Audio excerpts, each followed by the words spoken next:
తెలుసుకోవడం కోసం ప్రత్యేకంగా మన రాష్ట్రంలో కొత్త ప్రభుత్వం వచ్చిన తర్వాత గౌరవ ముఖ్యమంత్రి గారు చంద్రబాబు నాయుడు గారు, అదేవిధంగా ఉప ముఖ్యమంత్రి గారు పవన్ కళ్యాణ్ గారు కొత్త ఆలోచనలతోటి అభివృద్ధి అనేది ప్రతి గ్రామంలో జరగాలి, సంక్షేమం అనేది ప్రతి ఇంటికి చేరాలి.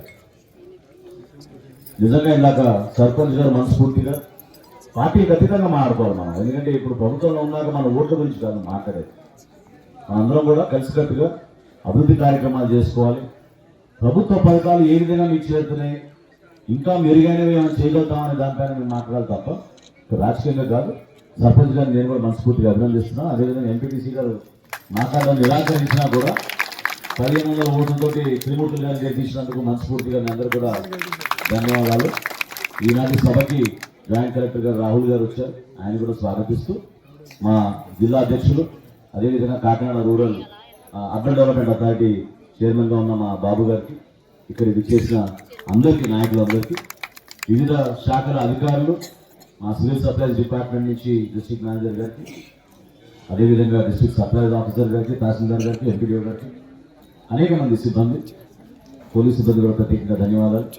ముఖ్యంగా దాదాపు 1834 గృహాలు ఉన్నాయి మనకి మన గ్రామంలో. నిజంగా నాకే చాలా ఆశ్చర్యం జరిగింది. నేను రాగానే ముందు వెళ్ళింది రేషన్ పంపిణీ ఎట్లా జరుగుతుంది. రేషన్ పంపిణీ విషయంలో ఎవరికి కూడా ఇబ్బంది కలగకుండా ఉండడం కోసం స్థానికంగా మీకున్న ఒక వెసులుబాటు తగ్గించడానికి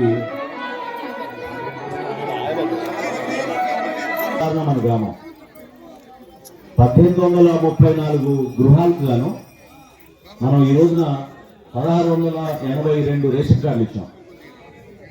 1682 రేషన్ కార్డులకు గాను దీపం 2 పథకం, ఎప్పుడైతే మనం ఉచితంగా గ్యాస్ సిలిండర్ ఇస్తామని మాట ఇచ్చామో మీ అందరికీ కూడా ఎన్నికల ముందు సూపర్ 6 అనే నినాదంతో మనం చేసుకోవచ్చు. ఆ కార్యక్రమంలో భాగంగా ప్రతి సంవత్సరం మీకు 3 గ్యాస్ సిలిండర్లు ఇస్తామని మేము మాట ఇచ్చాం. ఈ గ్రామంలో నేనే చాలా ఆశ్చర్యపోయాను, అభినందిస్తున్నా కూడా అందరినీ. 100% అందరికీ సిలిండర్లు అందినాయి అనేది వాస్తవం కాదు. చేతులెత్తారా ఎవరికైతే గ్యాస్ సిలిండర్ ఇస్తున్నారో వెరీ గుడ్. కొంతమంది ఇంకా లాగలేదు ఉన్నారు, ఉద్యోగులు ఉన్నా రాలేదు. ఒక 24 మందికి మాత్రం వాళ్ళే అప్లై చేసుకోలేదు, అర్హత ఉన్నా కూడా వాళ్ళు తీసుకోలేదు. అవునా? సో ఇంతమందికి మనం ఉచితంగా దీపం 2 పథకం కింద గ్యాస్ పథకం మనం ఎప్పుడైతే దీపావళి రోజు ప్రారంభించి తీసుకొచ్చామో ఆ రోజు నుంచి ఈ రోజు వరకు రాష్ట్రంలో మీరే ఆశ్చర్యపోతారు, దాదాపు 1 కోటి మందికి ఇచ్చాం. 1 కోటి మంది మహిళలకు మనం ఉచితంగా గ్యాస్ పథకం ఇచ్చాం. ఇది గతంలో 1994లో గౌరవ ముఖ్యమంత్రి గారు చంద్రబాబు నాయుడు గారు అప్పుడు ముఖ్యమంత్రిగా ఉన్నప్పుడు అప్పుడు దీపం కొంతమందికి ఇచ్చారు పథకం, కొంతమందికి ఇవ్వలేకపోయారు. అంటే గవర్నమెంట్ హాస్పిటల్ చేసిన టీచర్ వస్తున్నారని గవర్నమెంట్ పెట్టి ఆపలేదండి. మాకు చాలా ఇబ్బందిగా ఉంటున్నారండి. 2 సంవత్సరాలు అయిందండి. కేసరండి అన్నారండి, కేసరండి అన్నారు, ఏది వేసుకున్నారు అని వేసుకున్నారని నడిపించి ఆపేదన్నారండి. ఎంతసేపు రాంబాబు గారు నా పేరు పిల్లమ్మాయండి.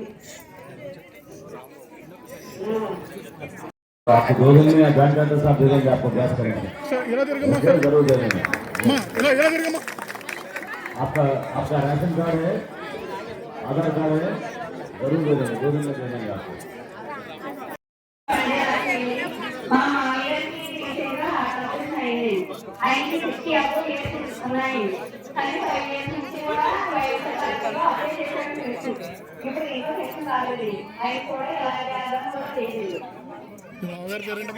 बर्थडे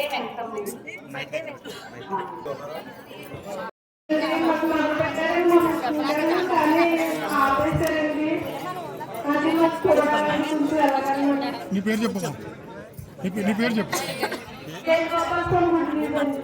నీ పేరమ్మా, నీ పేరు చెప్పమ్మా, ఇంటి పేరు